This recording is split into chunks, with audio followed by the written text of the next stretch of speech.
رسول اللہ صلی اللہ علیہ وسلم نے فرمایا، جب رمضان کا مہینہ آتا ہے تو آسمان کے تمام دروازے کھول دیے جاتے ہیں، جہنم کے دروازے بند کر دیے جاتے ہیں اور شیطان کو زنجیروں سے جکڑ دیا جاتا ہے۔ اے ٹھنڈی ہوائیں، استقبال ہے اس مہینے کا جس کے آمد سے پہلے تو دوزخ بھی ٹھنڈی ہو جاتی ہے۔ تمام اہل اسلام کو دل سے رمضان مبارک۔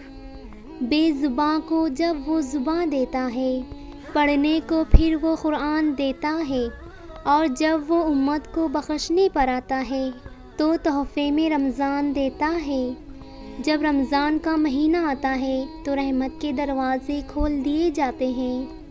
یا اللہ، جو ہمارے پیارے اس دنیا سے رخصت ہو گئے ہیں، رمضان مبارک کے صدقے ان کے درجات بلند فرمائے، انہیں جنت الفردوس میں اعلیٰ مقام عطا فرمائے، آمین۔ کوئی ادھوری نہ رہے دعا کسی کی، سب کے لیے ایسا مبارک رمضان ہو۔ اللہ اس مہینے کے صدقے ہماری تمام مشکلات کو دور فرمائے، آمین۔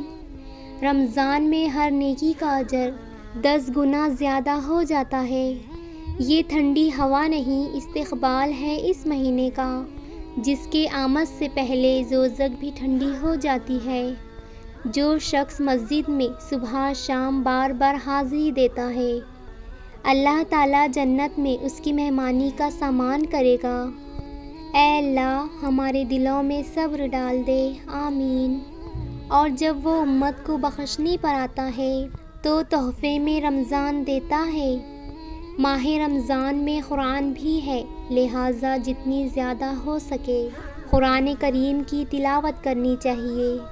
کوئی ادھوری نہ رہے دعا کسی کی، سب کے لیے ایسا مبارک رمضان ہو۔ رسول اللہ صلی اللہ علیہ وسلم نے فرمایا، اگر بندوں کو معلوم ہو جائے کہ رمضان کیا ہے تو میری امت تمنا کرتی کہ کاش پورا سال رمضان ہو۔ روزے دار کے لیے دریائے مچھلی تک دعائے مغفرت کرتی ہے اور افطار کے وقت تک کرتی رہتی ہے۔ رسول اللہ صلی اللہ علیہ وسلم نے فرمایا، روزے دار کو قیامت کے دن میرے حوض سے پانی پلایا جائے گا، پھر اس کو جنت میں داخل ہونے تک پیاس نہیں لگے گی۔ کر دیا خدا نے ہم پر ایک مہینہ مہربان، نام بھی بڑا پیارا ہے، ماہ رمضان۔ اگر تم قرآن کو آنکھوں سے دیکھو گے تو الفاظ نظر آئیں گے، دماغ سے دیکھو گے تو علم نظر آئے گا، دل سے دیکھو گے تو محبت نظر آئے گی، اور اگر تم اپنی روح سے دیکھو گے تو خدا نظر آئے گا۔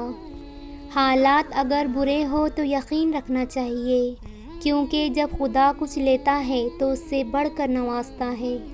لوگ کہتے ہیں کہ بد دعا نہیں دینی چاہیے کیونکہ وہ لگ جاتی ہے، پر میں کہتا ہوں انسان اگر بد دعا نہ بھی دے تو اس کا صبر لگ جاتا ہے۔ جتنی چیزیں آسمانوں اور زمینوں میں ہیں سب اس کی تسبیح کرتی ہیں، اور وہ غالب حکمت والا ہے۔